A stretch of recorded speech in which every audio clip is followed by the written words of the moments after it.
Сегодня 24 августа 2022 года, 14:59, уже 15 часов, можно сказать, по Берлину и 16 часов по Джохару. Друзья, приветствую вас и поздравляю украинцев с Днем Незалежности. Сегодня 24 августа, День независимости Украины. Поздравляю вас, украинцы, и поэтому именно сегодня провожу стрим, потому что не планировал сегодня. Ну вот, из-за Дня независимости не могу пропустить этот день, чтобы не поздравить своих друзей и вообще всю Украину и так далее. Но, как обычно, сообщение с фронтов. Генеральный штаб Збройных сил Украины сообщает. С 24 февраля по 24 августа, можно сказать, уже сколько, 6 месяцев, февраль, март, апрель, май, июнь, июль, август, полгода. Полгода идет война уже ровно, не 7 месяцев, 6 месяцев. И потери, ориентировочные потери оккупантов уничтожено 45 700 штук, 150 за прошедшие сутки, 1924, 3 танка за последние, это танков я сейчас сказал, 1924, и 3 за сутки.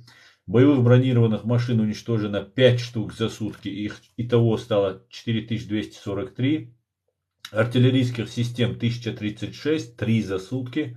266 РСЗО, 0 за сутки.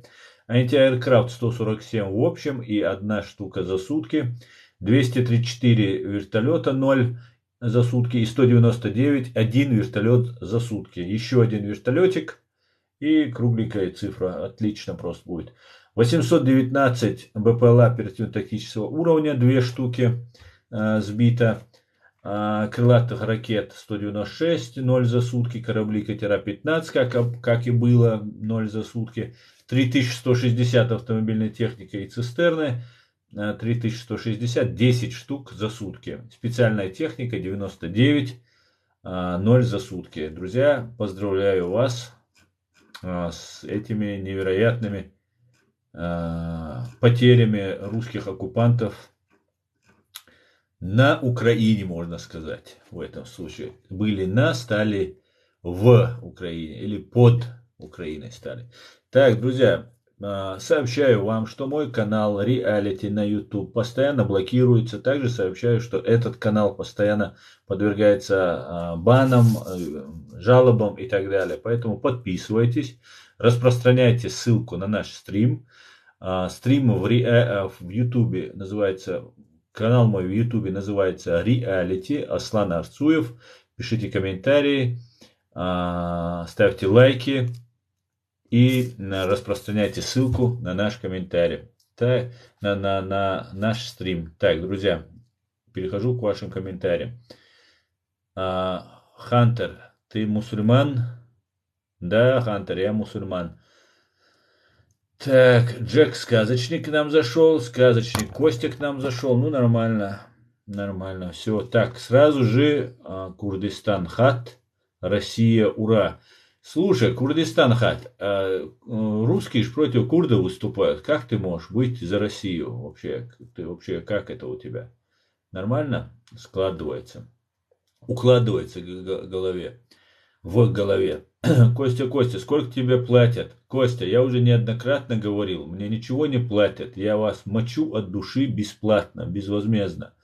Но так как вы постоянно спрашиваете, сколько мне платят, чтобы у вас были какие-то основания меня в этом обвинять, я предлагаю вам, сказочным товарищам, собраться и написать, ну, считаете, мне Америка платит, пишите в Америку и скажите, чтобы они мне платили. И если же они мне будут платить, я вам буду сообщать, что вот мне заплатили. Вот пока ничего не заплачено. Поэтому или сделайте так, чтобы ваши обвинения имели основания. Все вместе, вас очень много, кстати говоря. Попросите их, может начнут что-то платить. Вообще каждый труд должен оплачиваться, а вот не платят. Так. Друзья, дальше ведем. Слава Украине, героям слава, друзья. Распространяйте, друзья, ссылку на наш стрим. Еще раз напоминаю. Ставьте лайки и пишите комментарии. Любой человек из оппонентов моих оппонентов, да, ну, то есть русский имперец, который есть, который умеет говорить без мата, я готов буду с ним подискутировать сегодня. Так, привет, есть езди народа. Привет, привет, езди народа. Ничего не понял. Ну, понял, привет, привет. Александр, слава Украине, славочки. Героям слава, Александр. Так, здравствуйте, здравствуйте, Владимир. Так, слава Украине, славочки, героям слава. Мочишь, не смеши, ты где живешь? Ну, я каждый стрим вам объяснять, где я живу, как меня зовут. Я не буду. Если вы хотите, вы легко узнаете, кто я, где я, как меня зовут. Вы слышали про троллей Пригожина? Да, конечно, Владимир, я слышал. И их очень много, да. Ассаламу алейкум, ва алейкум ассалам, джино, дикуса дал бухастам. Платят Алла, джино, эх, бухчве Крымову. Передайте привет моему любимому Мариуполю. Говорит. Передаю привет любимому Мариуполю. Инна. Сильных духом, нескоренных, незламных людей вітаю з Днем Незалежности нашей неньки Украины. Яна Столяренко. Дуже дякую, Яна, очень хорошо сказали. Спасибо. Дуже дякую. Баркал. По-чеченски это будет Баркал. Дякую. И я вас поздравляю, Яна. Мазепа, лицо Украины. Так, передайте привет Казахстану, Медияр Балташ. Так, привет, Казахстан. Ну, что за... Вы как будто на радио позвонили. Передайте привет Мариуполю, передайте привет Казахстану. Так, Герди. Ну, мы Россию не прославляем. Мадлен, выглядишь потрясающе. Дуже дякую, Мадлен, дуже дякую. Итак, друзья, раз вы пока собираетесь с комментариями и мыслями, как вы думаете, как закончится война Украины с Россией? Ну, война России с Украиной, наверное, будет так точнее, в принципе. А так война закончится полной победой Украины. Восстановление территориальной целостности, полного восстановления территориальной целостности Украины. Украина станет одним из самых мощных государств в Европейском Союзе. Она войдет в НАТО, в Европейский Союз. Будет самая мощная армия, как я сказал, будут финансы поступать в Украину, будут инвестиции поступать. И мне кажется, если украинцы смогут выгрести из своего государства вот эту ГБшную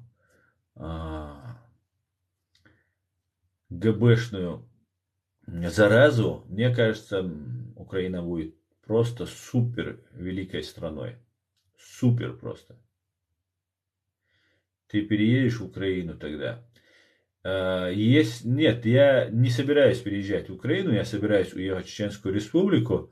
Но я с удовольствием хотел бы жить в Украине, ездить в Украину, и встречаться со своими друзьями и так далее, и так далее. Поэтому мне просто нужно жить на своей родине. Я хочу жить в Чеченской Республике, Ичкерия. Так, Украина, конечно же, это очень круто. Ты там что употребляешь? Ничего. Скажи мне лучше Баркал. Баркал, Мадлен. Баркал. Вот как-то так закончится война. Так, когда закончится война? Это уже было. Передаю привет всем, кто нас подтримает. Дякуем безмежно. Слава Украине, с любовью, любовь Украины. Героям слава. Дуже дякую. После вхождения в состав России. Калиш-малиш. Больше России не будет. Той, которую вы представляете, Российская Федерация. Вы сами измените свое название, как обанкротившаяся фирма. И пока то же самое, что и в Украине. Пока вы не проведете люстрацию своей этой гибни, и вам тоже ничего хорошего не светит. Праздник, которого больше никогда не будет. Украина уже в прошлом. Праздник Пахарус. А ты имеешь в виду День незалежности? Да, они уже замерзли. Еще в 2014 году, с 14 на 15 год украинцы все замерзли. Газа нет, еды нет, ничего нет. Стоят на границе, у вас просят, чтобы вы там дали немножко. Ну, это не точно. Может быть наоборот. Вот это, скорее всего, может быть точно. А так вам огребают хаймерсами. Хаймерсами. Украина уже в прошлом, эксперт. Фишерман. Фишерман, Украина не только не в прошлом. Ваша фашистская Россия, не состоявшееся государство, вот оно в прошлом. Вы еще интересуетесь за что? Говорит, так, я это не понял. Тебя ждут Чеченской Республики. О, кто же интересно? Все еще идет так. Кадыров тебя не простит, а он будет главой Чечни еще долго.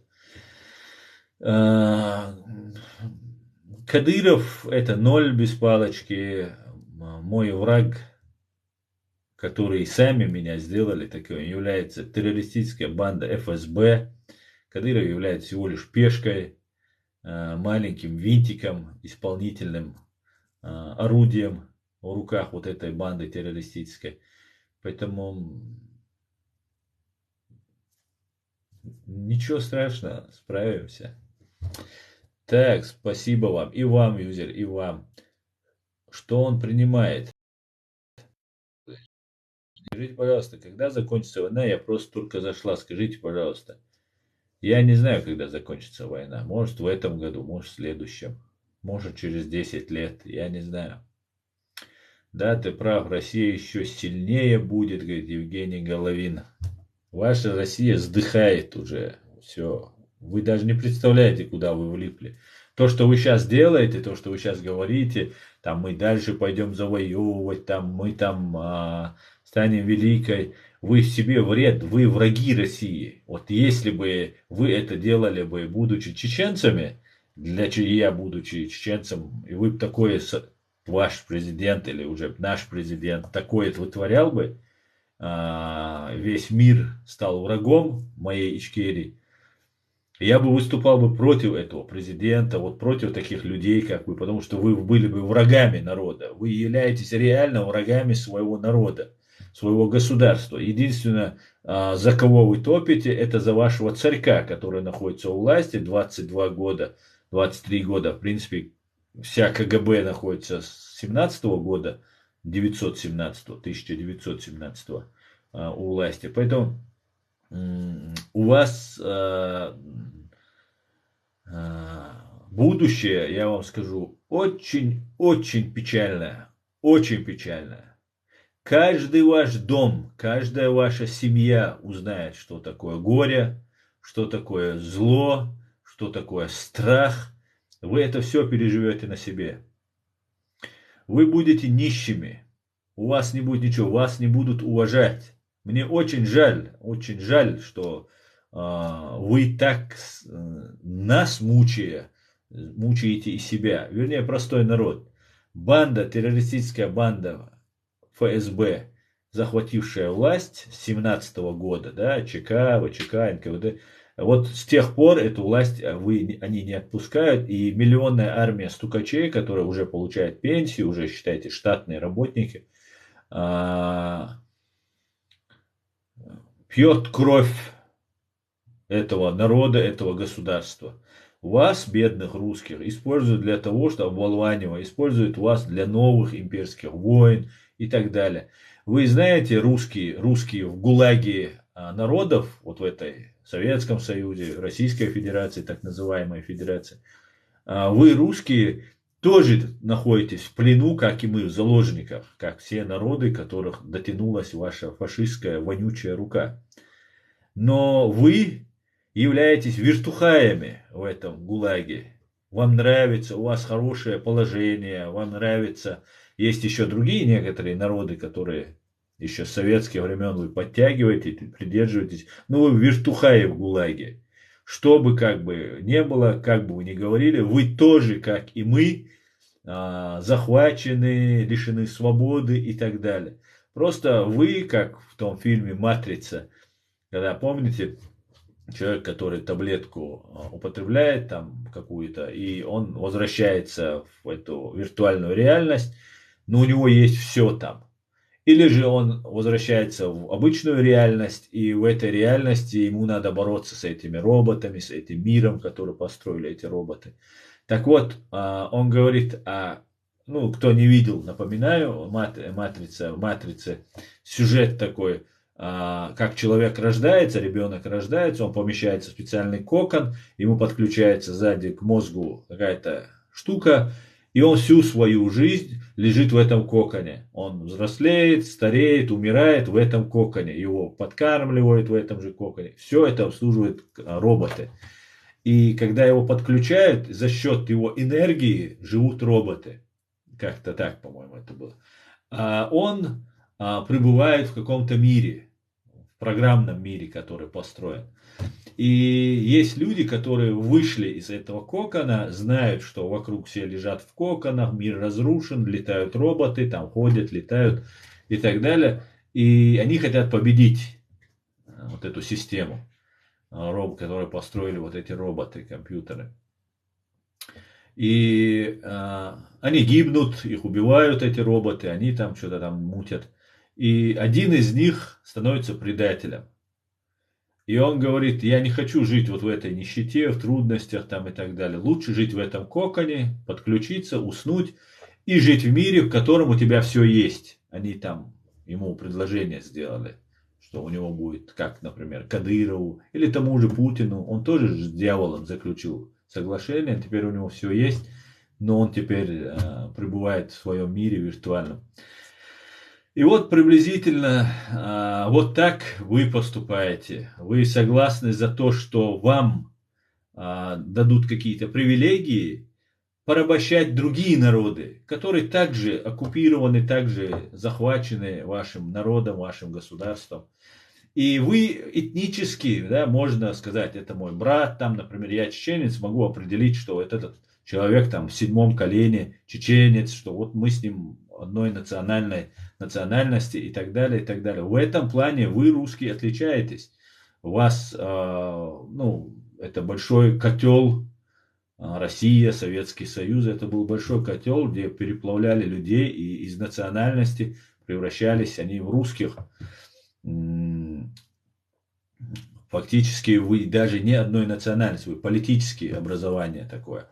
Язык ваш искусственный, что бы вы ни говорили, какие бы сказки вы ни придумали, ваш язык искусственный, национальность русский тоже искусственная, да, она сейчас сформировалась, ее уже признают, и нельзя отрицать, что, да, это уже, можно сказать, национальность сформировавшаяся, но при всем при этом вы много раз, даже по расе, да, монголоидные, европеоидные, или как их в мире называют, кавказиоидные.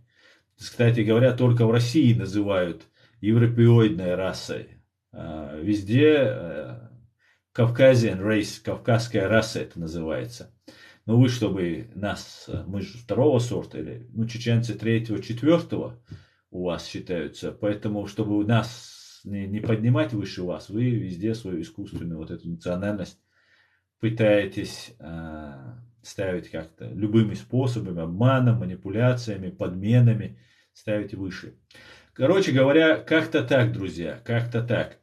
Поэтому бедные русские, жаль вас.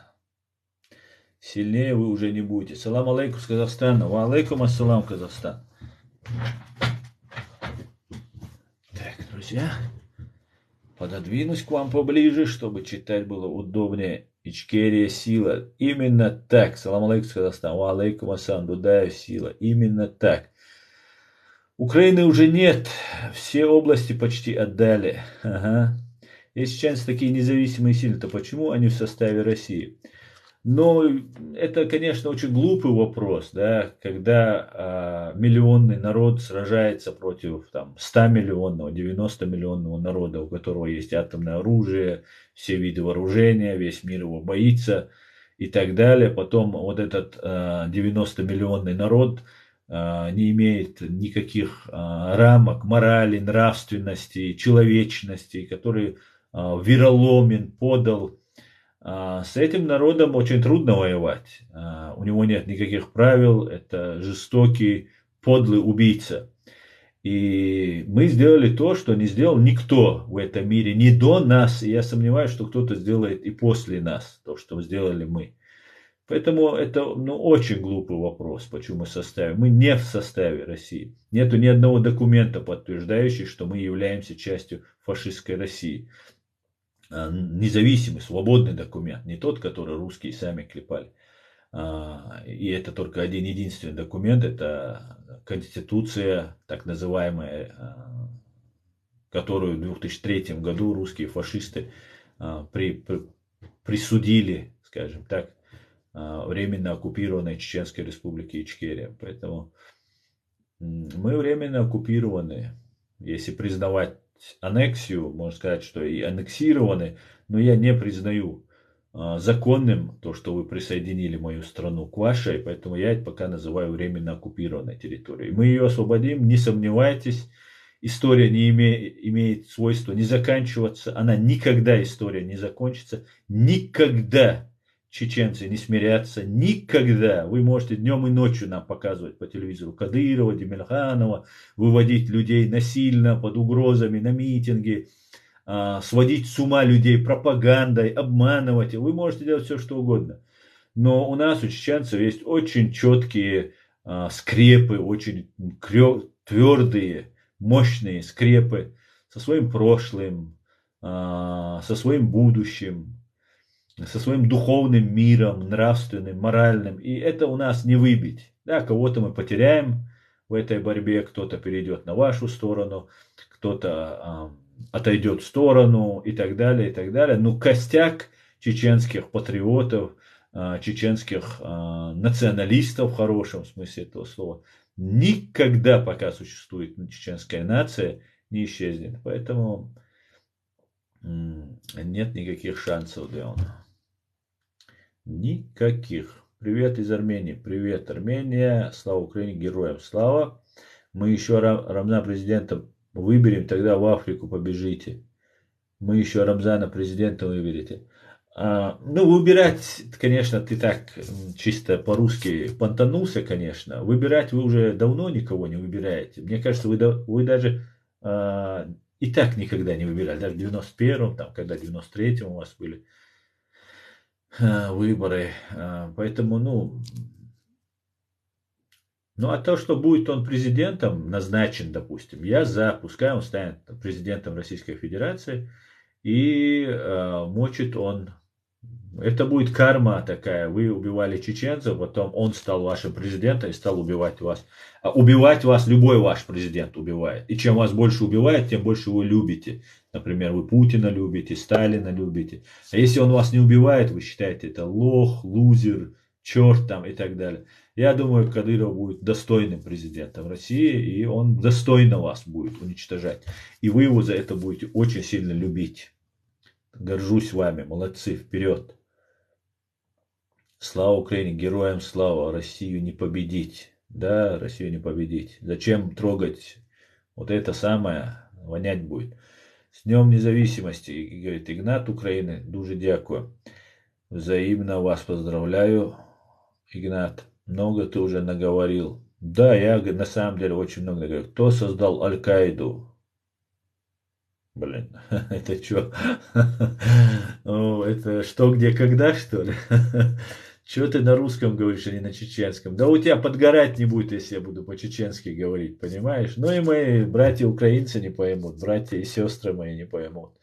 Слава Украине, слава ЗСУ. Героям слава, Наталка, героям. Интересно, что означает американский флаг у вас за спиной. Это означает то, что я уважаю эту страну, горжусь этой страной и считаю ее величайшей страной всех времен, без сомнения, и народов. Слава США! Господи, благослови Америку! Вы жили в Гамбурге? Да, Владимир, я живу в данный момент в Гамбурге, в городе Гамбург. Интересно, что означает так? Это я читал. Слава Украине, ЗСУ, героям слава, слава Украине. Мир меняется, и вас это пугает. Меня пугает. Нас уже ничего не пугает, понимаете? Нам мир меняется. И я вам уверяю, вы являетесь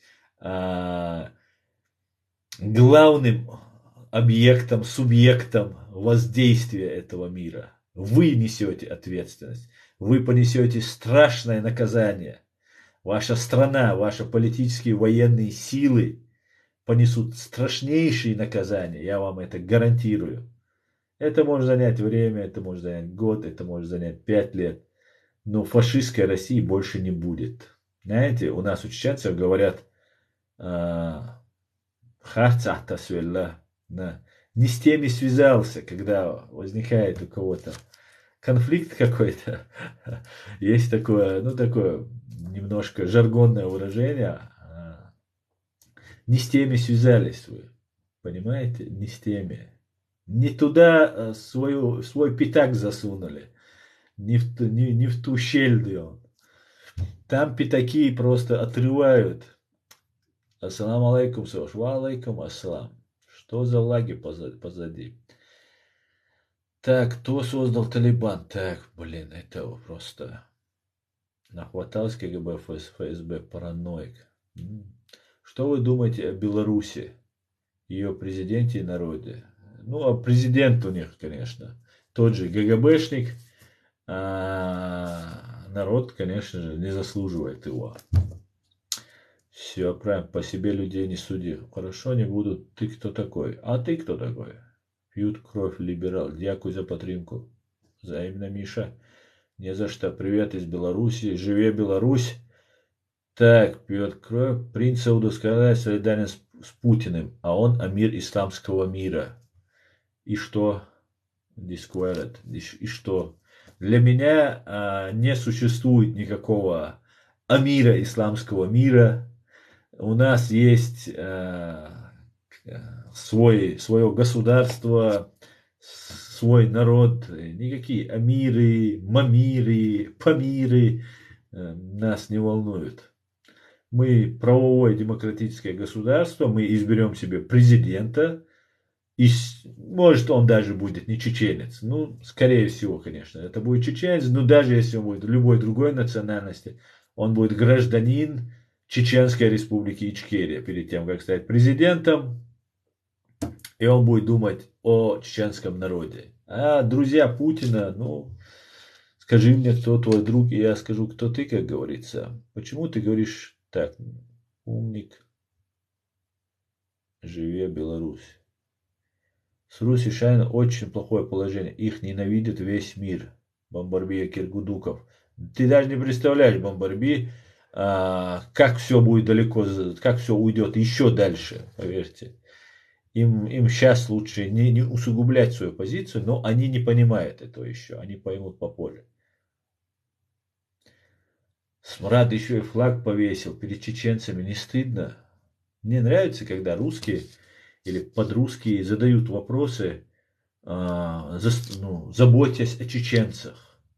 Так он же или о мусульманах, когда вы заботитесь. Так бывает весело за вами наблюдать. Но где вы были, когда нас убивали, когда мы лишены прав, когда чеченский народ находится в заложниках? Идите за своим кораблем, друзья. Что вы несете, блин? Так, друзья, я перемотаю, потому что много очень комментариев. Так. Слава русским освободителям, говорит Владимир. Да, русским самим бы освободиться. Вообще весело, когда холоп говорит об освобождении кого-то, русский освободитель. Вы сами в рабстве, вы с крепостного права, так называемого, рабства права никогда не было. Перескочили в коммунистическое рабство, где у вас тоже ничего не было, тоже вы работали за похлебку. И сейчас, когда вы уже столько лет работали и накопили, те, которые вчера расстреливали ваших дворян, говорили, что они плохие КГБшники, НКВДшники, теперь 75 лет, 3 поколения мы все работали, наши отцы, деды имеется в виду. И потом те, кто расстреливал ваших дворян, 75 лет, 3 поколения продержали вас всех, нас всех, можно сказать, в рабстве, не имея никакой собственности, ничего, не имея никаких прав, не имея. И теперь эти внуки тех, кто расстреливал ваше дворянство, захватили все имущество, которое мы 3 поколения набирали, и они стали теми дворянами. Ну, или хотят ими стать. Ну, они сейчас уже объявляют себя, они уже станут ими. Ну, для них они будут дворян, для вас они будут дворянами. Я просто с вас удивляюсь, какие вы освободители. Вы рабы, потомственные, из поколения в поколение.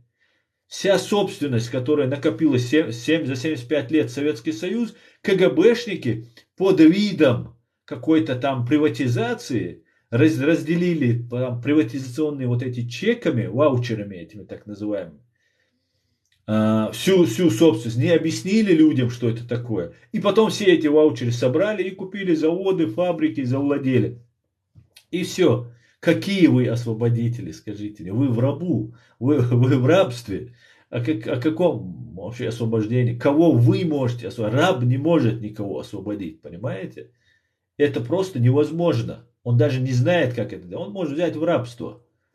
Все, раб мечтает только о своих рабах. Слава так, слава героям Украины, Ичкерии, все будет доброе. Героям слава. Героям слава. Доброго дня, Сумщини, гарного вам дня. Дуже дякую, Татьяна, вітаю вас. Салам алейкум, неплохо выглядишь, как она? Исмаил Ацаев. Ва алейкум ассалам. Отлично все. Так, вы по жизни чем занимаетесь? Как был? В прошлом, сейчас я правозащитник. Так, они максимально необразованные люди. Зернь несут вечно. Анджелина, да? Привет с Австрии, привет. Слава России, from Bulgaria. Да, из Булгарии, наверное, нормально, да? Привет из солнечной Армении. Привет. Братик, я с Украины. Пора РФ поставить на место. Так, Кадыров, позор исламу, беглец. Так, я думаю, надо быть нейтралитетным. Не знаю, что это такое. Кто бы их освободил? Да, да, кстати, Анджелина, освободители. Так, друзья, Путин, Талибан, Африка, угад, так, Мобалир. И в этом слава Украине, Аллах, Казахстан, героям слава. Согласно Кости РФ обугливают. Не понял. Аслам алейкум, Азербайджан, с Ицкерия.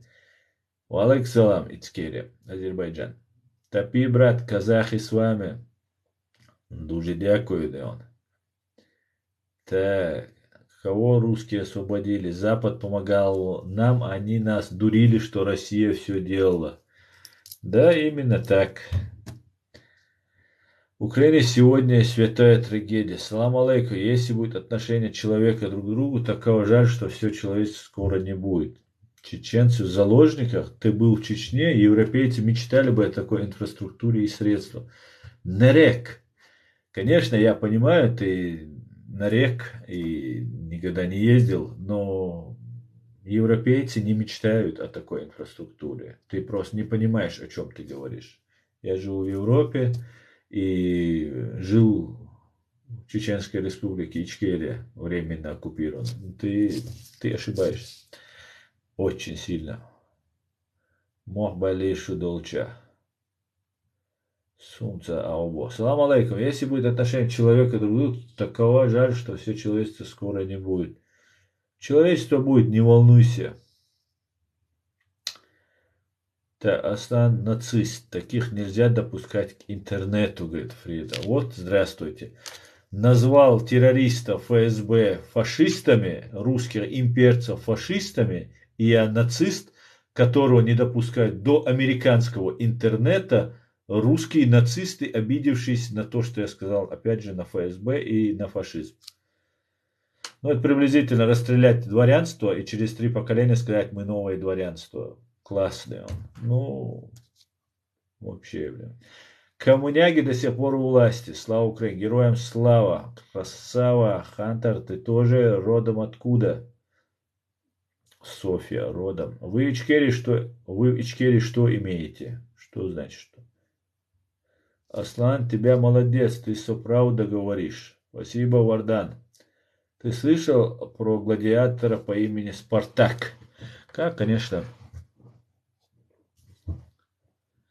У вас гости примут, будь ласка. У вас гости примите, будь ласка. Рабами удобно. Мы так жить. Из-за таких, как ты, была война в Чечне. Чечня процветает сейчас. Не ври. И война была из-за того, что ваш Путин с Патрушевым взорвали дома. Вторая война. И сказали, что это сделали мы. Так что претензий к нам вообще никаких. Понятно тебе? А то, что я хочу жить свободно, я хочу наказать тех преступников, которые взрывали эти дома, ваши русские, кстати говоря. Ну, ты не русский, ты подхолопный. Но все равно. Русские дома, я столько не топлю за русских. Я не знаю ни одного русского, который, ну, знаю я некоторые русские, которые очень много топили за нас, конечно же. Борис Тамахин, это другие люди, которые уже нет живых некоторых. Но я за русских топлю больше, чем...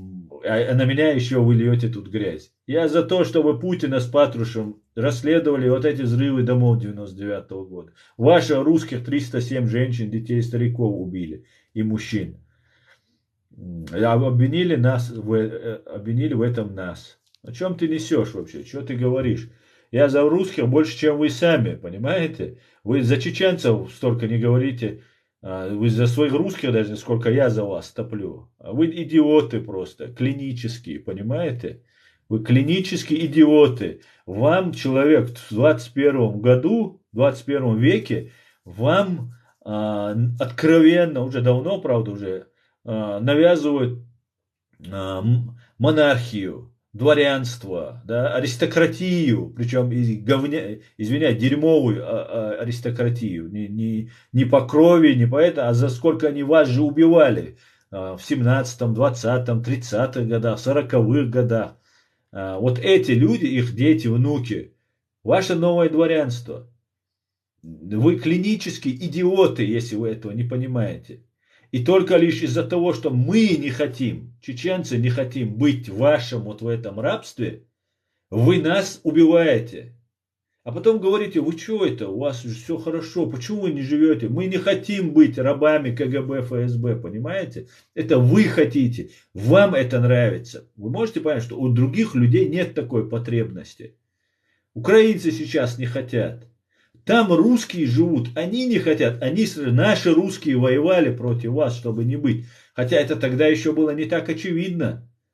Только когда совок развалился, мы все еще были советские граждане, и мы думали, что новая власть пришла в России, что она будет там демократичной, правовой, гуманной. Сейчас уже откровенно, мы-то уже знали, украинцы не знали. Грузины не знали, весь мир не знал, а мы кричали об этом, истекали кровью, харкали кровью и кричали об этом. А вы, русские, внутри России, все это знали, многие знали, или молчали, или же поддакивали. Ну, конечно же, определенная такая большая часть принимала активное участие в геноциде. Просто задумайтесь, русские, вам в приличном обществе рта нельзя открывать, понимаете? Если вы не принимали усилия после того, как в 99 году ваш Путин с Патрушевым взорвал вас же.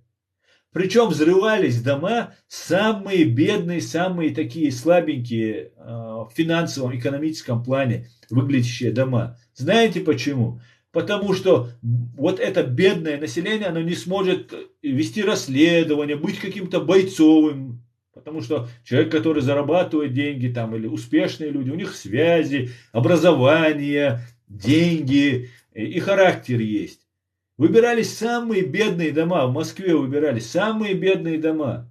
В Рязани, когда поймали вот этих ваших ФСБшников, тоже очень самый бедный дом был. Понимаете? Не будьте рабами просто. Мы не хотим, вы этого не понимаете, наверное. Но мы не хотим быть рабами, понимаете? Мы не хотим. Вы мазохисты, вам получаете, вы и садисты, и мазохисты, вы получаете от этого удовольствие. Мы не получаем. Понимаете?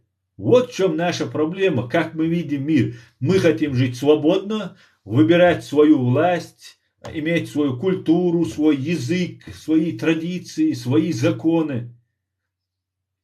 А вы хотите, чтобы мы стали жить по беззаконию, как вы сейчас живете. Мы это видели, чеченцы. Дудаев это видел, знал. Мы, чеченцы, это видели. Мы первые столкнулись. Вообще у нас, у чеченцев, может это нескромно будет звучать, но есть такая особенность. Мы зрим в корень. Мы всегда видим суть. Мы видим фальшь. Очень хорошо заметно у нас это. Мы очень доверчивые сами по себе народ, потому что у нас ложь, обман, это считается очень таким нехорошим делом, в отличие от некоторых. И когда нам лгут, нам могут солгать один раз, два раза, но как только мы узнали, что человек лжет, все, у нас отторжение. А вас не вызывает это отторжение, вам Соловьев днем и ночью врет. Ваша власть вам может откровенно врать годами. Вы знаете, что она вам врет, и вы продолжаете слушать. Значит, у вас нет отторжения этого, такого неприятия этой лжи у вас нет. И это тоже говорит не в лучшую сторону, я вам скажу. И вот вы живете в этой лжи. Я понимаю, вы сами угнетены, вы атомизированы, у вас есть смягчающие обстоятельства. Это факт, да, оправдывающий. Вы пребываете в пропаганде. Два народа есть в так называемой Федерации Российской. Это чеченцы и русские, против которых ваша власть применяет больше всего пропаганды и работает. Это русские и чеченцы. Два народа. Остальные все так постольку-поскольку. Ну да, работают над вами. Но должен же вы среди вас появиться человек. Или появляется, но он у вас маргинал. И вы на него не обращаете внимания, если такой человек появляется.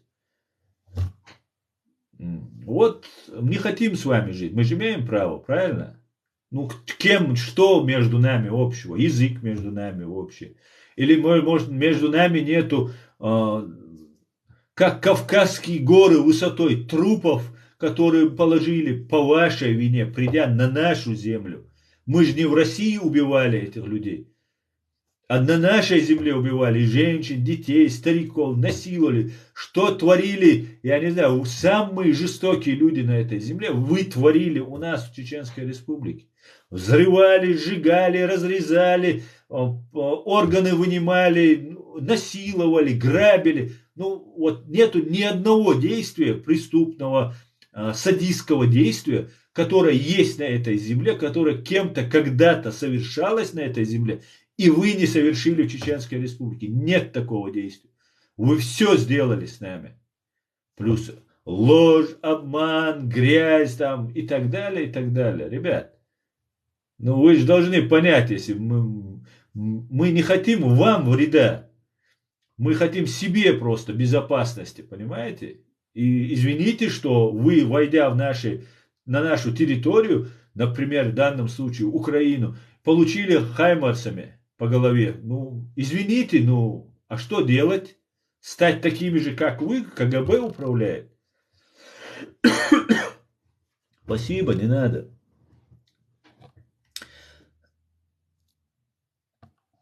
Так, друзья, очень много комментариев. Еще раз напоминаю, друзья, распространяйте ссылку на наш стрим сегодняшний. Этот стрим я скачаю и загружу в YouTube у себя на канале Reality. На этом же канале вы сможете найти ссылку на мой YouTube канал. Пишите комментарии, распространяйте ссылки, ставьте лайки. Просто пальчиком можете стучать по экрану. И чем больше будет лайков, нам говорят, тем больше нас людей увидят. Наш канал запрещен на территории фашистской России. YouTube канал. Спасибо, друзья, кстати, я не сказал всем, кто дарит подарки. Огромное спасибо. Еще раз спасибо. Так, Аслан, пан Олександр, друг України, я поспілкуватися прямий ефір пости на 2 минуты. Так, Александр, напишите по-русски. Вы говорите, хотите зайти и пообщаться 2 минуты? Антонина, светлая. Аслан, ты добрый человек. Не как мы, подари почку. Антонина, я вам клянусь, я готов завещать свои органы после своей смерти и медицине, и людям. Я вам это гарантирую. Но пока я, извините, Антонинка, Оставлю ее себе, пока жив, нужна еще. Патриот, а что ты в Америке сидишь? Чего ты покинешь свои злодеяния? Не валите на Россию, Маргарита Чепнян. Пошла отсюда, Маргаритка. Буденновск. Да, была великолепная операция, проведенная бойцами чеченского сопротивления. Так, Чертящуеркус, как обычно. Так. Так это они еще не получили, никто по России не будет бить, пусть просто убираются восвояси. Будут огня, будут бить по России. Уже били и бьют, и по Белгородской области били, и так называемый русский Крым уже били. Русский Крым, он там небо под замком, туда близко никто не подползет, муха не пролетит, и так далее, и так далее. Били, бьют и будут бить. Слава Украине, слава ЗСУ. Свободу Ичкерии. Аминь. Так, химарсами, причем на нашей территории, Ажар. Вы говорите правду, но русские не хотят ее знать. Да, ладно, не хотят, к большому сожалению, не хотят. Салам из Абхазии. Салам.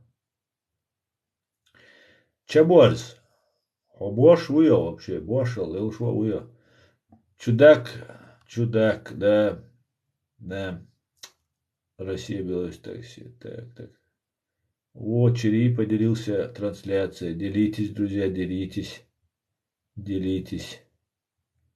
Россия убийца и террорист. Да, вы умнейший человек. Спасибо за Украину. Пусть в Чечне тоже восторжествует правда. Дуже дякую, Агния. Большое спасибо. Украина понад усе. Так, где ты находишься? Ты хочешь приехать? Ассаламу алейкум, алейкум салам. Скоро Россия начнет применять баллистические ракеты и не дай бог сюрпризов. Доктор Пик. Россия же применяет все ракеты, какие только можно. Россия что может, делает. Это вообще... Ой, делде... Мичари олд еш, шныреш, она, дохком дайте. То эти...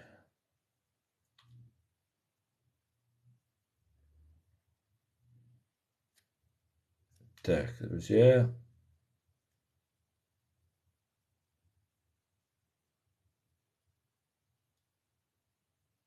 Так, Слава Чеченин. Ассаламу алейкум, брат, ассаламу алейкум. Я была в Чечне в 2012 году. Что вам сказать? Я Чечню не узнала. Да, Светлана Багазиева. Я родился в городе Грозном. Тогда еще это был город Грозный. И я сам его не узнал, когда пришел туда русский мир. Было все стерто. Свиньи, твари конченые пришли на нашу землю и нас убивали. Скоты, животные, нелюди. Вот что я могу сказать.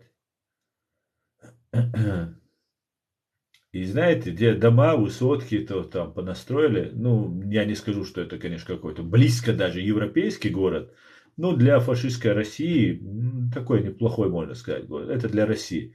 Он до Москвы даже не тянет. Ну, Москва, Питер оставим. А остальных, ну, вот, для России такой второй, третий город, можно сказать. Ну, конечно, для России. На месте, где вы там настроили разные там и мечети, и высотки и так далее, находятся массовые захоронения людей. Массовые. Которые убивала фашистская русская армия. Вы что несете вообще, а? Вы что вообще несете? Какой город? Вы горе сделали, понимаете? Ни одним золотым городом даже нельзя горе искупить. Матери, потерявшего сына, детей, оставших сиротами. Как это измеряется? Инвалиды, психологические, моральные травмы, которые вы наносили. Вы за все будете отвечать. Да, Аллах.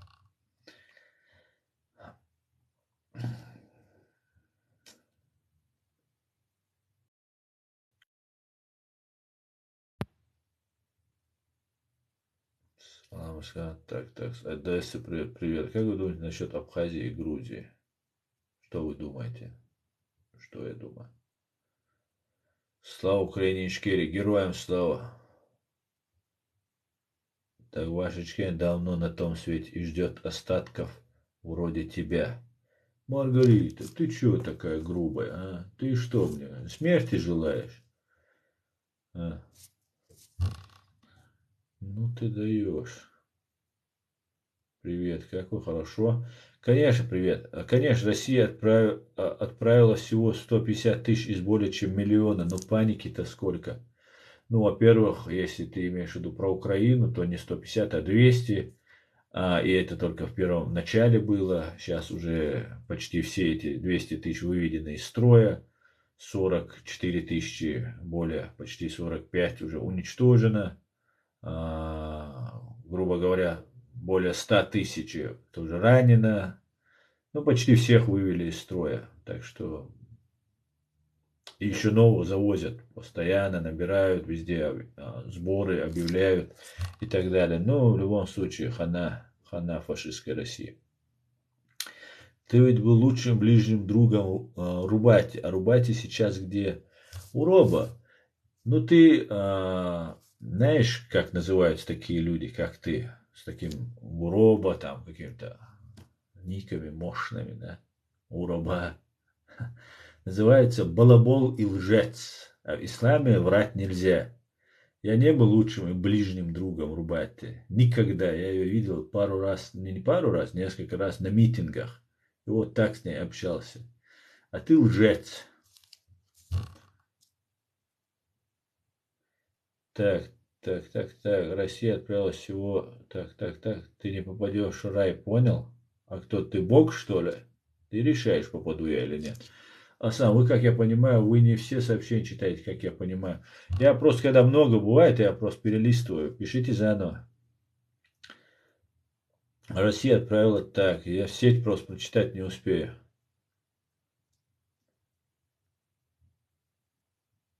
Так. Зухра. Расскажите, какие флаги позади вас? Флаг НАТО.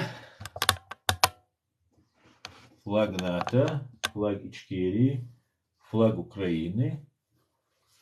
Флаг Германии. Британии. Израиля. Литвы. Латвии. Нормально?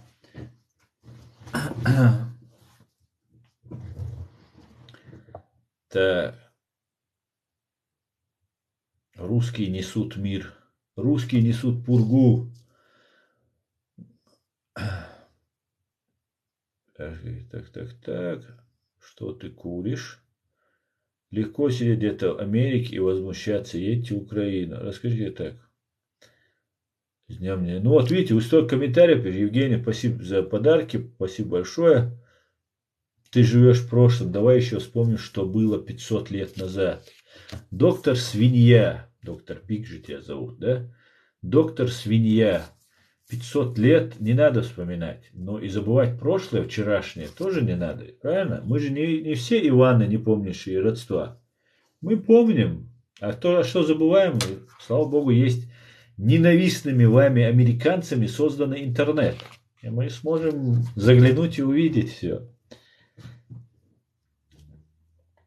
Так, флаги, что висят, вот враги. Так. Это Симонян Маргарита. Вполне возможно. По клиенту вижу, они не понимают, что Тураж. Слава, Вильна Ичкерия. Героям слава, Эдман. Джахарду, да, правильно говорю. Привет, Кишинев. Привет, Кишинев. Привет. Так.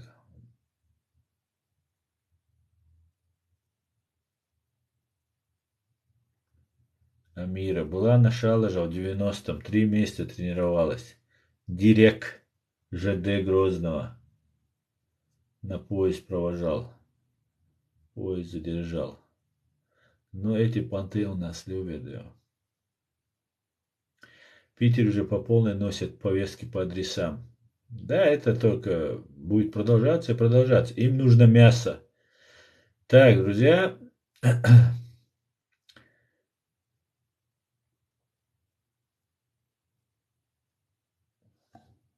Расскажите, так, это было.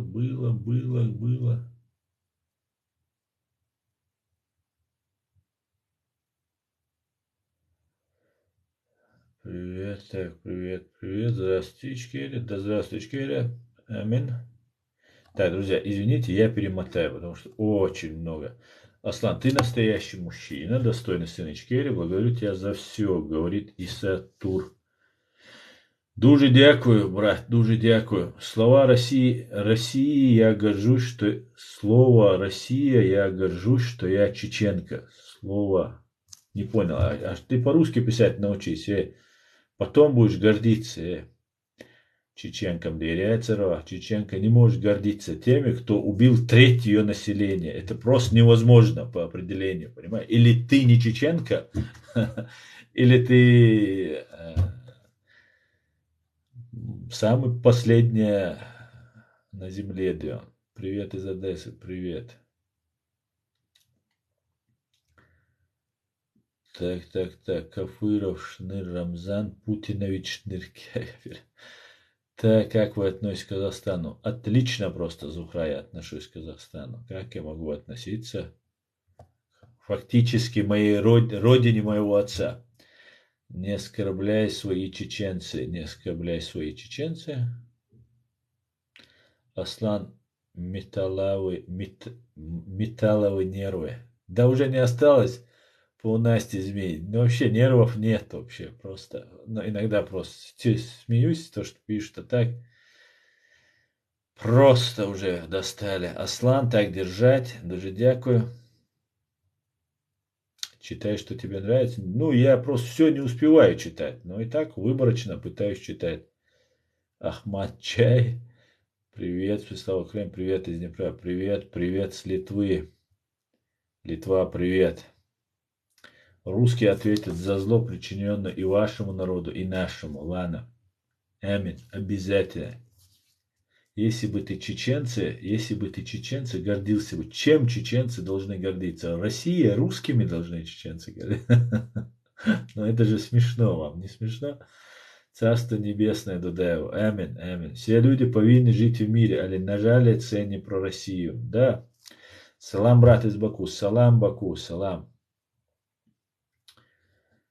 В каком городе вы находитесь? Не могу сказать, это тайна.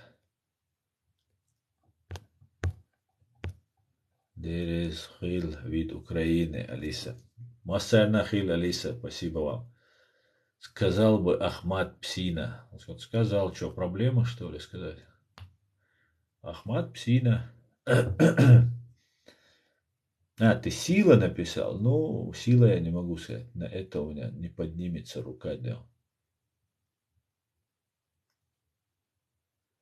Россия Медиа из Максим Бадукеса. Максим Бадукев. Так. Друзья, где ваш комментарий? А то я возвращаюсь читать то, что я уже пропустил. А, здесь соединение оборвалось. Понятно. Ты предатель, говорит Тимур. Тимур, кого я предал? Скажи мне. Каждый раз вы мне говорите, предатель там и так далее. Кого я предал? Кого? Назови мне кого. Россию я предал. Вот напиши мне, Аслан, ты предал Россию, ты предатель. Или может я там, я не знаю, друга предал, или там, я не знаю, маму предал. Кого предал конкретно? За что ты меня называешь таким? Скажи мне. Если бы ты не боялся, ты бы сказал, где ты находишься. Но я не могу сказать, понимаете? Ну, это тайна, я не могу. Я даже страну вам не назову, это тайна. Континент даже боюсь назвать, не то что. А самый приятный, симпатичный мужчина, да еще мужественно, он отдал си дуэла. Дейресруль, Алиса, дейресруль. Только скажи, где ты находишься, только скажи. Ну, не могу я сказать, где я нахожусь. Это тайна, понимаете? Вдруг вы найдете. Я даже континент не боюсь. Liebst du in Deutschland? Да, я в Гамбурге живу. Это, ну, редкостно тупые попадаются товарищи. Свой народ ты предал. Чем я предал свой народ? Чем? Как я предал? За то, что я против фашистской России, которая на протяжении 4 веков убила миллионы чеченцев, а в последней войне убила 30% от числа наших граждан? И из-за этого я говорю, что вот эти и эти преступники являются преступниками, и Россия является страной-оккупантом, агрессором. Из-за этого я предатель. Где ваша логика? Я же не русский, поймите, я не русский, я не раб, которому нравится, когда его убивают, и он еще восхваляет вот этих его своих убийц. Я чеченец. Чеченцы не могут восхвалять тех, кто его убивает, понимаете? Да, в тюрьме, в концлагере, если тебя вынудят, ты вынужден будешь что-то делать, чтобы выжить, и флаг поднять фашистский и так далее. Но это в концлагере, в заложниках. Понимаете? Мы, чеченцы, мы не любим, когда нас убивают. Понимаете? Это вы любите. Мы не любим, когда нас унижают и избивают. Когда нас загоняют в нищету. Мы это не любим, русские. Поймите. Это вы любите. И поэтому у вас в вашей голове получается, что я предатель. Предатель тот, кто перешел на вашу сторону. Вот кому и вам же верить нельзя. Ну и в принципе, я думаю, не доверяют им. Потому что ни один человек не может быть в своем уме, нормальным человеком, не может быть морально нравственный, полноценный человек, не может служить тем, кто вчера убивал его только лишь за то, что он чеченец. Убивали не потому, что он дудаевец, или не потому, что он просит свободы. Убивали только лишь из-за того, что он чеченец. Ваши генералы, ваши политики говорили, от 10 до 60 лет все мужчины террористы и бандиты. Женщина, чеченка, она потенциальная бандитка, потому что родит террориста, ее тоже нужно убивать. Это ваши генералы говорили, по вашему телевидению, открыто. Мы это все помним, у нас это все сохранено и в уголовном деле против вас. Ну где ваша логика? Почему вы такие свиньи? А? Почему вы такие мрази? Объясните мне. Почему? Не все же рабы.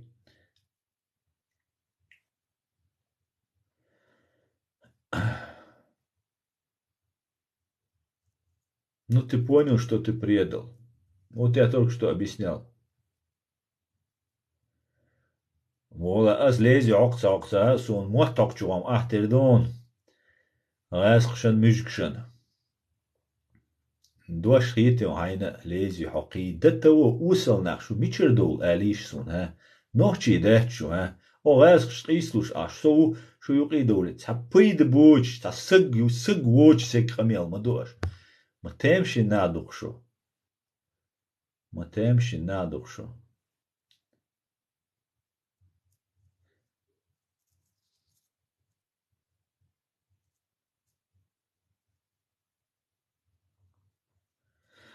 По мне, Аслан делает вызов в диалоге и в прямом эфире, и никто не может его загнать в угол. А наоборот. Да, никто не хочет говорить правду. Говори на американском, забудь чеченский.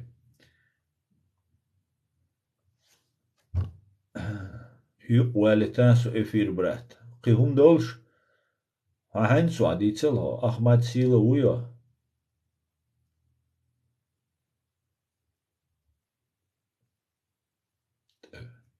Ты говоришь всю правду.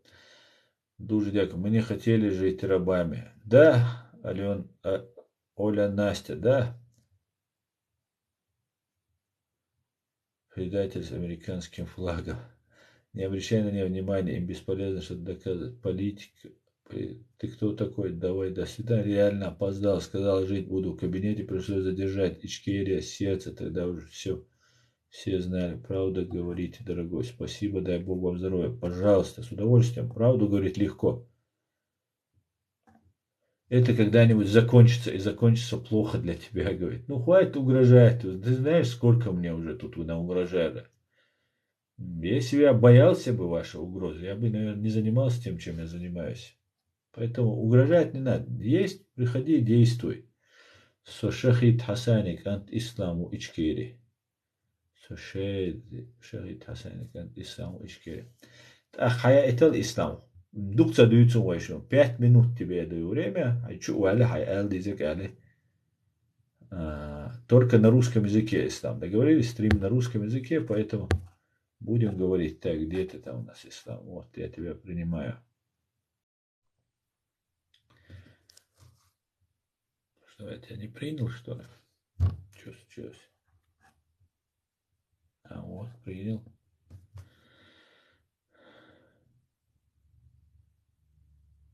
Я и вируса хотя бы один раз. Я Маир прошлый там попался мне. Так, ну и где ислам ты? Уважаю вас. Дуже дякую, Алена Настя. Так, подключение. Идет подключение ислама. Но ислам не оппонент. Ислам моих взглядов человек, как он говорит. Поэтому если есть оппоненты мне, если кто-то хочет мне возразить, ну, логично, нормально, давайте, заходите, с удовольствием я с вами пообщаюсь, и мы сможем поговорить. Давайте. Масайна Хилуань Дейрезисман. Ну все, не заходит там, не получается, да? Подключение идет. Не получается.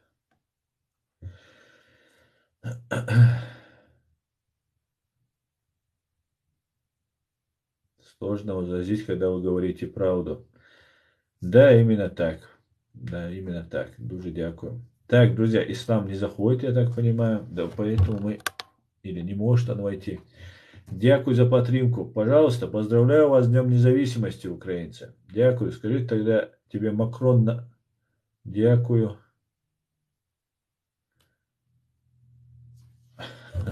Ты что, от Макрона, что ли, идешь? Ну, ты красавчик, да. У тебя связи, я смотрю, уже.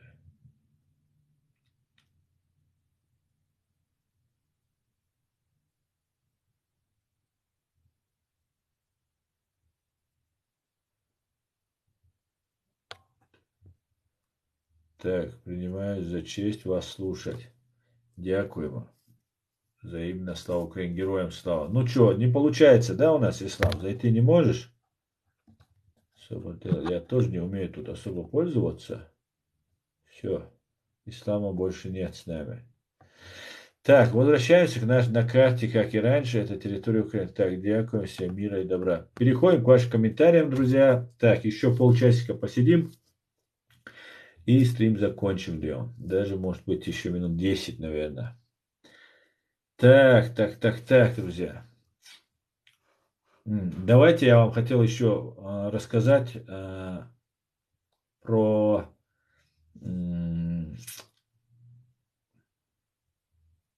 Украину. Примите, говорит, Украину.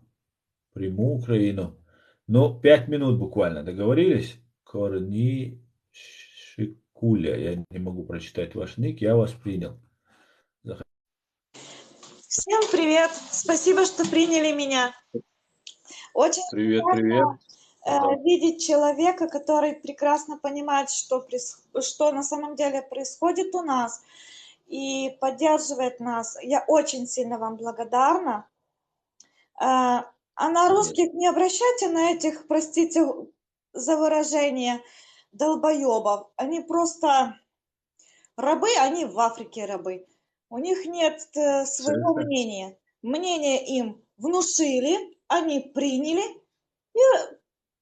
и начинают свою вот это непонятницу нести такую чушь. Есть у нас на Украине все доказательства против их же. И да, и то, что у них будет очень жесткое наказание, тут вы не просто правы. Вы, как бы сказать, вы не просто правы, потому что она действительно будет. И это будет... Дай Бог. Просто дело в том, что то, что они натворили, и сегодня у нас не только праздник, но и беда. Потому что с Азовстали наши ребята, которые были у них в плену, сегодня они их убили. И на украинской территории. Да, на украинской территории. Это случилось сегодня. Они это когда в Аленовке убили, и сегодня они убили некоторых других? Да, они убили сегодня, как бы, чтобы показать, что нас унизить. Но этим они поставили точку. ту точку, которая определяет, будет Россия жить или таки умрут все в России. Да, они сегодня это доказали, что они достойны смерти. И той смерти, которая для них уготована. Я не могу, я знаю, какая будет у них смерть, но я пока что не могу сказать этого. Мне немножко запрещено. Ну, я выражаю искренние соболезнования, конечно, и в этот день, в этот праздничный день, конечно же, это очень трагическая новость. Каждый день гибнут украинцы, и бойцы, и мирные люди. И всем выражаю родственникам погибших искренние соболезнования, раненым, пострадавшим, скорейшего выздоровления, конечно же. И я вам хочу сказать, вас хотят вот убийствами, во-первых, сдача в плен, есть даже в международной конвенции отдельная статья про вероломство, запрещено вероломство, то есть если вы сдаетесь в плен и вам говорят, вам гарантируют безопасность или какой-нибудь другой, хитрость военная, она разрешена, конечно, в войне, а вот именно вероломство, оно запрещено.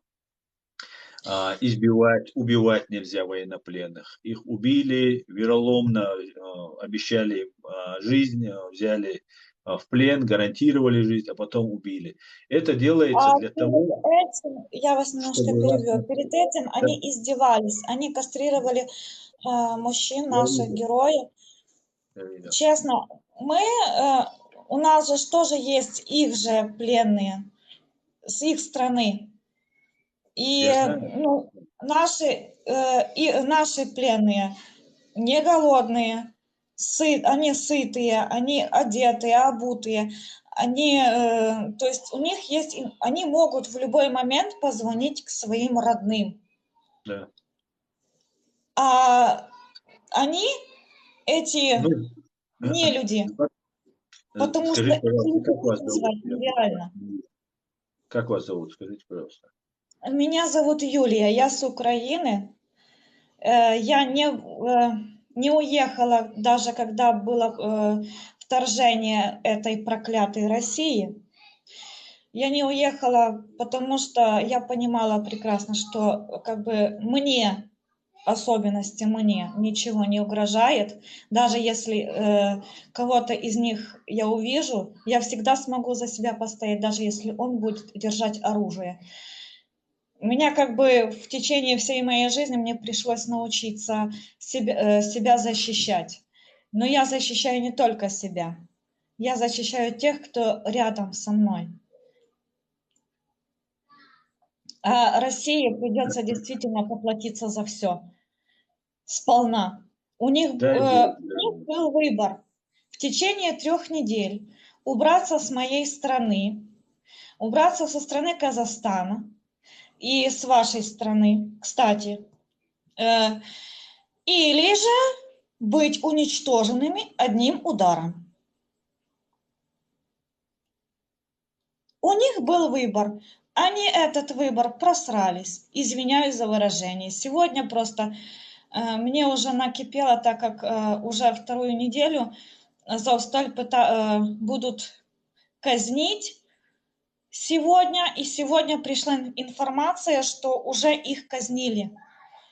Это случилось в 12 часов дня. Я просто вам, русские, скажу так. Хотите порядок? Наведите порядок в своей стране. Иначе ничего хорошего вас не ждет. Я знаю это, потому что я видела, я не просто это слышала, я видела. Но то, что я увидела, даже Арестович не сможет сказать. Я уже молчу об остальных. У кого есть невидящие, они не все просто видят, им это не дано. Дано даже таким, как я, видеть, даже таким обычным простым людям, которые знают, что будет, думают об этом постоянно. А что, какое интересно будет наказание для этих нелюдей, для этих фашистов? Фашизм у них уже, как бы сказать, не то что в крови, у них это в роду. Они не понимают до конца, что с ними будет дальше. Лекарство нужно вам, русня конченая. Даже это еще русню много кто ненавидит по одной простой причине.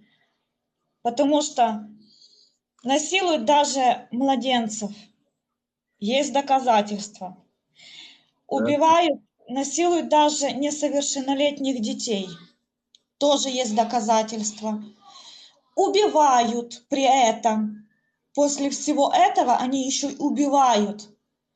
Тоже есть доказательства. Есть доказательства, что именно их ракеты попадают в жилые дома, в магазины. То есть там, где находятся дети. У меня теперь вопрос к вам, русские. Причем здесь дети? Что они вам плохого сделали? Неужели у вас в голове настолько мрачно, и вы не понимаете, что ваши дети с сегодняшнего дня в такой опасности, что просто невозможно будет это вам передать? Я не буду вмешиваться, чтобы спасти вашу сраную Россию. За Азов, за все ответите. За все, абсолютно, даже за беременных женщин, которых вы тоже, кстати, убивали. За врачей. За все вы ответите. На все есть свой ответ. И вам придется отвечать сполна. Дай Бог, дай Бог. Спасибо вам, Юль, спасибо. Если не возражаете, я вас выключу. Тогда я продолжу свой стрим. Уже немножко осталось. Спасибо, что включились. Это вам Всего спасибо. хорошего. По крайней мере, я надеюсь, что они меня услышали. И вам спасибо. Я еще немножко побуду у вас на стриме. Проконтролирую этих уродцев. Хорошо. И возвращаясь тогда к тому, что вы говорили про казнь. Казнь, которая была в Аленовке, когда было казнено, убито особо жестоким способом более 50 человек, 75 ранено, они нам сообщили, если верить, конечно, им. Мы полагаем, что может быть погибших больше. И затем, да, вот те действия, та акция, которая была совершена в отношении военнопленных, она была совершена для того, чтобы воздействовать на украинцу, на Украину, на вас, на женщин, на матерей, на жен этих людей, чтобы вы просили свое руководство как можно быстрее вытащить своих людей из плена. И затем у вас очень много россиян на телевидении, которые как бы ваши друзья, как бы они за Украину и так далее. Я просто всех их знаю, я прекрасно осведомлен вот в этом российском, в этом информационном, политическом их обществе неплохо разбираемся, знаем, кто они такие, они все принимали участие в геноциде против нашей, словом, делом, там, подсказками, там, подстрекательством. Так вот, сейчас вас хотят, они не могут подняться до ваш уровень в мире, как уважают сейчас Украину, как она безоговорочно ее все поддерживают. У нас такая же была ситуация, не так сильно нас поддерживали, конечно, как вы видите, вам уже оружие, ленд-лиз, нам этого не было, но была политическая и информационная поддержка в мире, потому что мы были на правильной стороне. И они не могут подняться на наш уровень, на ваш уровень, и им нужно вас опустить на свой уровень. То есть им нужно, чтобы вы совершали военные преступления, чтобы вы нарушали международные конвенции. И, например, у меня есть это видео, у меня в YouTube-канале Reality, там есть такой Марк Фейкин. Этот Марк Фейкин разговаривает с украинской журналистой и предлагает фактически брать в заложники чеченцев и разных родственников российских чиновников. Это в заложники фактически для того, чтобы обменивать на ваших азовцев. Я буду нашими азовцами называть, потому что я не отделяю себя от вашей борьбы. Она вся наша общая борьба.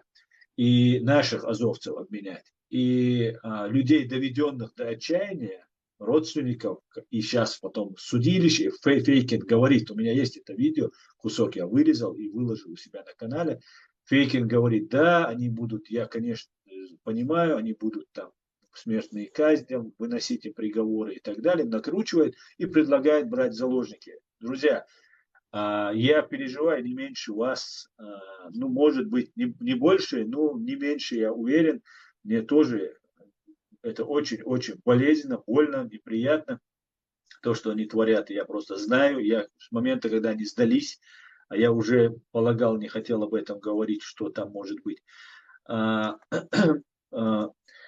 Если мы начнем совершать, а мы, чеченцы, совершали то же самое, мы тоже брали в заложники, нам говорят, что чеченцы брали заложники и так далее, но не говорят, почему брали заложники.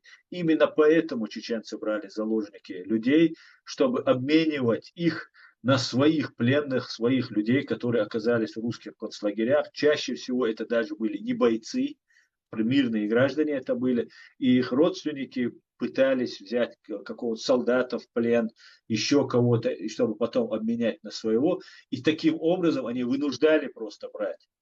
И сейчас, когда совершено покушение на убийство Дарьи Дугиной, хотя там еще непонятно, убита она или нет. Кстати. Или... Об этом я тоже знаю, много слышала, я проверила информацию, и эту, да, и даже знаю, кто из россиян убил ее.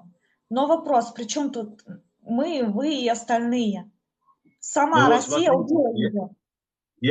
я вам хочу объяснить. У вас будут друзья русские, россияне, которые больше патриоты, чем вы сами. У нас были друзья русские, которые были больше патриоты, чем мы сами. Тот же, если вы знаете, Бабицкий такой был журналист. Этот человек был вхож во все просто чеченские кабинеты и дружил со всеми чеченцами. Это был агент ФСБ. Он потом в ДНР появился, но его раскусили под конец. Но он очень много внедрялся, очень имел большой доступ и уровень доверия имел среди чеченцев, нашего руководства, военного руководства, политического руководства, так как очень умел себя располагать и так далее, и так далее. Так вот, сейчас у вас есть такой Пономарев там. Вот этот Пономарев, он получил уже гражданство. Не знаю, почему вы так быстро даете вот этим всем россиянам гражданство. Невзорову дали, Пономареву дали. Этот Пономарев заявляет, что он связан с людьми, которые совершили фактически террористический акт против Дарьи Дугиной, потому что Дарья, что бы она ни писала, ни говорила, она не комбатант, она не воевала, соответственно, ее нельзя убивать. И это является террористическим актом. Так вот, Пономарев говорит, что за этим терактом стоят люди, с которыми он связан, он с ними переписывается, они в России там, и так далее, и так далее. И фактически гражданин Украины берет на себя связь, он поддерживает этих террористов, которые убили Дугину. Или может, ее не убили, там тоже отдельная история. Но сам факт, смотрите просто, что происходит. Я просто по чеченской аналогии, у меня возникает такое чеченское дежавю.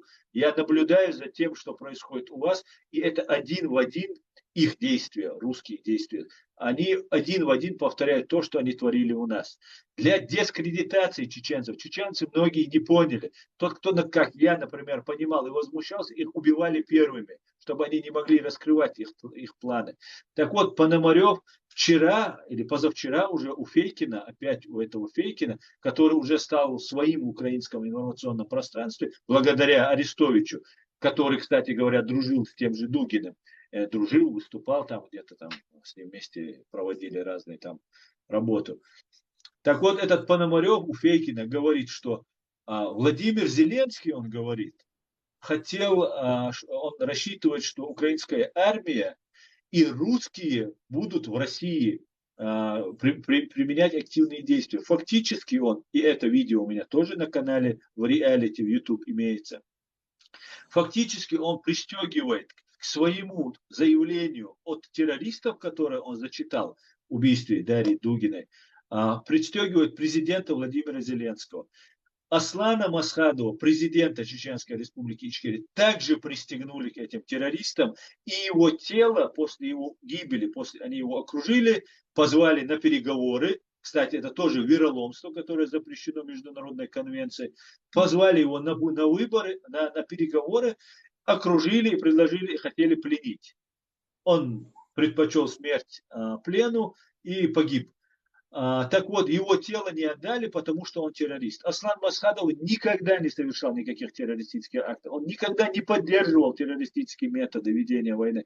Но и в мире его уже начали называть таковым, потому что кто-то как-то где-то подкрадывается под видом друга, совершает террористический акт, а потом оказывается, что вот как Пономарев, оказывается, фактически он уже называет Зеленского, что вот это Зеленский призывал, а надо поддерживать президента, вроде бы правильно, я поддерживаю президента Зеленского и все такое, но почему совершаются террористические акты этими русскими? Если нужно совершить нападение и убить кого-то, почему бы не убить генерала какого-нибудь КГБ, ФСБ, почему бы не убить военного, почему бы не убить там какого-нибудь там ну, может, до Путина не доберутся, но кого-нибудь такого человека. Убивается, я, чтобы вы понимали, вот этот политикум российский, вот этот аквариум, он из себя представляет идеологии, как таковой там нет. Идеология формируется по запросу КГБ, ФСБ. Вот нужна, есть разные симулякры. Дугин был одним из этих симулякров. Дугин был очень он есть способным симулякром, но он был симулякром, он сам не верит в эту фашистскую идеологию. Он просто на этом зарабатывает деньги. И если у них есть настоящие какие-то идейные люди, они фактически неуправляемы, они управляются только идеей. Соответственно, убираются идейные люди и ставятся симулякры, которые изображают, что они привержены идее определенной, но контролируются КГБ. Вот Дугин из этой оперы, он вешает лапшу, рассказывает, что там Украину надо убивать, там чеченцев, он тоже сам, он у нас является тоже отдельно для него есть статья, скамейка, где он будет сидеть на суде, является соучастником военных преступлений, преступлений против человечности, геноцида. Дугин – это матерый просто преступник. Но его убивать нельзя. При всем при этом его убивать нельзя. Только после того, как его объявят террористом, террористический, он окажется идеологом терроризма и так далее. Но и в этом смысле он ничего не решает. Это раз. Но я абсолютно убежден, я 100% знаю. И объявление быстрого нахождения вот этой Вовк, гражданки Украины, которая неизвестно, замешана или нет. Опять же, она могла быть замешана. Я не утверждаю и не считаю, что она замешана. Но и они как делают? Они могут попросить какую-нибудь женщину последить за кем-то, сделать какое-то дело, или там она, может, в больницу ездила, там она же дочкой была. И много, может быть, причин для того, чтобы пристегнуть. Она сама даже, может, и не знала, что в этом доме живут Дугины. Она еще, может, знала и следила, но она не рассчитывала, что их будут убивать. И так далее, и так далее. Там масса, может быть, причин. Как подстегнуть украинцев, пристегнуть украинцев к этому террористическому акту. Это делается не только для того, чтобы показать по телевизору. Это они тоже покажут, они уже об этом говорят, Зеленского уже называют террористом и так далее. Президента называют террористом. Все, это очень важный сигнал. И я хочу, чтобы он на зарождающемся этапе, чтобы он сошел на нет. И вот пытаюсь объяснить и рассказать людям. Нашего президента, ну, как бы пытается через там кого-то, не помню его фамилии, Путин пытается, типа, в его страну, чтобы наш президент поехал туда на переговоры. Но наш президент дал точно знать, поставил точку, я не поеду в твою страну. Хочешь поговорить, приезжай в мою. И мы обсудим. Все. Дальше. Дело еще в том, что наш президент не настолько глуп, чтобы вестись на такую провокацию. Его провоцируют уже достаточно, вот сколько времени я уже заметила, что его пытаются провоцировать. Но он не поддается. Слава богу. Юрий, смотрите, дело же не в том, что я понимаю, что он не поддается. У вас есть спецслужбы, у вас есть люди умные вокруг президента. В этом я не сомневаюсь. Но смотрите, есть человек с украинским паспортом, который вчера был депутатом, который и так далее, но по какой-то причине вы его приняли, дали ему государство. И он в вашей стране сидит, он гражданин Украины, он говорит, что да, это люди, с которыми я связан, совершили вот этот террористический акт, по убийству дочери Дугина. Но я не понимаю, какой смысл даже самого Дугина ликвидировать, потому что ничего это не меняет. Но это меняет то, что обвиняются в терроризме. И этот же человек потом говорит, что он это делает фактически, потому что об этом требует. Да, тоже бывает такое. Есть в жизни вот всякое бывает. Есть же подлянки, которые подставляются. Но так как, слава богу, мировой судья требует доказательства, в этом большой плюс. Алло. Так, друзья, наш стрим снова оборвался, такое бывает у меня здесь. Я снова в эфире. Я хотел сказать, я остановился на Дугине. Я хотел сказать, что таким образом русские пытаются очернить ваше сопротивление. Поэтому единственное, что можно этому предложить, несмотря ни на какие высокие какие-нибудь свои чувства, которые возникают у нормальных людей, на них и не нарушать международное право.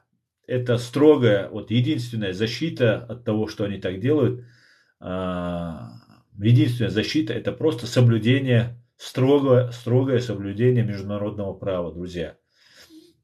Я об этом уже заявил, я везде об этом сказал. Я думаю, украинцы вокруг Зеленского меня услышали, так как я знаю, что меня должны услышать, меня смотрят.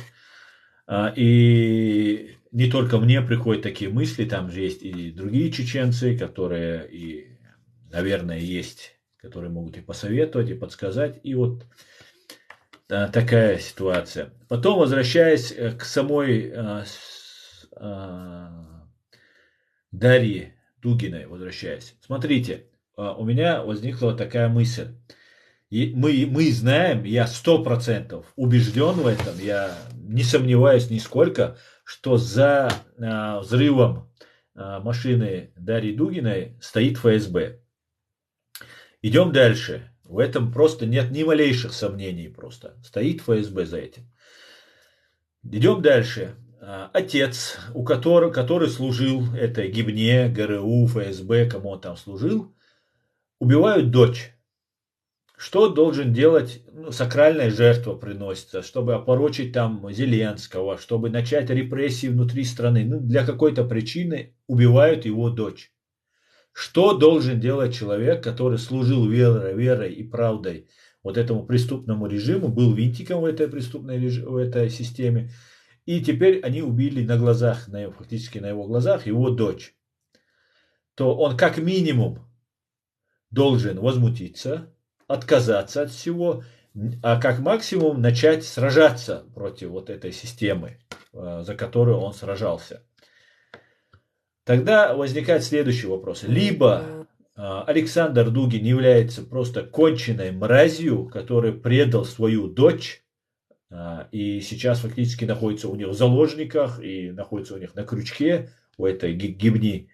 Либо не было никакого убийства, не было никакого взрыва. Вероятно, сперва говорили, труп сгорел в машине, потом сказали, что труп выкинут, лежал на асфальте, и потом нам вроде показали какой-то, может, это восковая фигура там лежит в гробу, может быть, на самом деле Дарья Дугина там лежит. Но факт, то, что поведение отца можно объяснить двумя моментами. Все же знают, что Зеленский не заказывал этот террористический акт. Они все знают. Они там внутри вот в этом своем гадюшники, они все прекрасно понимают, что Зеленский просто это операция по дискредитации украинского сопротивления и президента Зеленского. Они это украинского сопротивления и президента Зеленского. Они это знают, мы это знаем. Ну, окружающие, может, не все это знают. И Дугин продолжает гнуть линию за Путина, за вот эту свою фашистскую имперскую Россию. То возникает вопрос, либо он конченый мерзавец-подонок, либо Дугина Дарья не убита. Ей сделают пластическую операцию и ее отправят на другую работу, на другое задание.